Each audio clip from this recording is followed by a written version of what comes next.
The selection of ward councillor candidates has been described as a foundational pillar of local elections.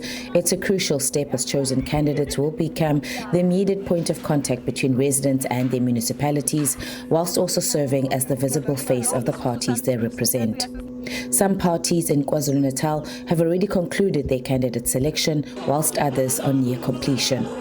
Whilst the criteria may differ, political parties have raised the bar in their selection processes in a bid to win the hearts of voters.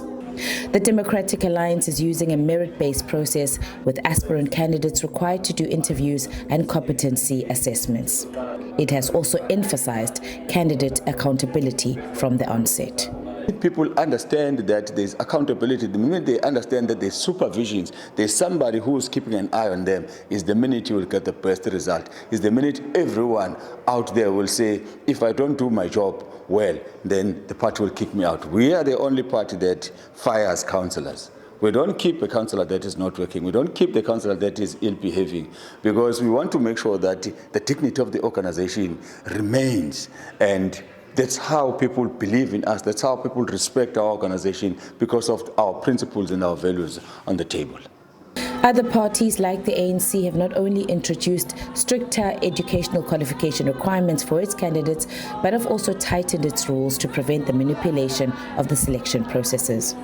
In the past, the ANC faced internal backlash over candidate selection, leading to violent clashes and political killings. What it has done is that this time around, the electoral officers in each and every branch and each and every ward, they are electoral officers, and those people who are impartial, who are not biased towards any candidate, and these are the people who are running the processes at the branch general meeting.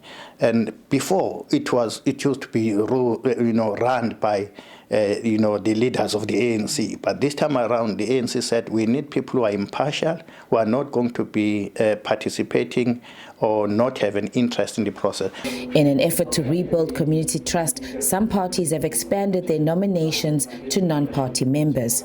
They are also hoping to attract community leaders and professionals with a proven track record. We are saying that if our branches within their own membership are able to say to us as leadership, to say, no, we've identified a particular person who is necessarily not an EFF member, but that is community-based, as we are saying. We are saying we are giving that responsibility to that branch, to say, then go and then speak to that person and say, hey, we've seen your work, and we are saying that as the EFF, please come and be a candidate of the EFF. Political analyst and professor of political science and international relations at the Nelson Mandela University, Begim Gomezulu, says the country has seen a major political shift, and voters will this time be looking for individuals they know, trust, and believe can represent their interest. The issue of political parties that have done well in the past is long gone. What people need this time around are people of integrity, people who are going to represent the party well and therefore do well in this election. Failure to do that will be tantamount to committing political suicide. The Electoral Commission has opened candidate nominations, and parties have been advised to finalize their internal nomination processes by the end of July to ensure that they can start submitting their candidate list when the election date is proclaimed. Hightened, SABC News, Durban.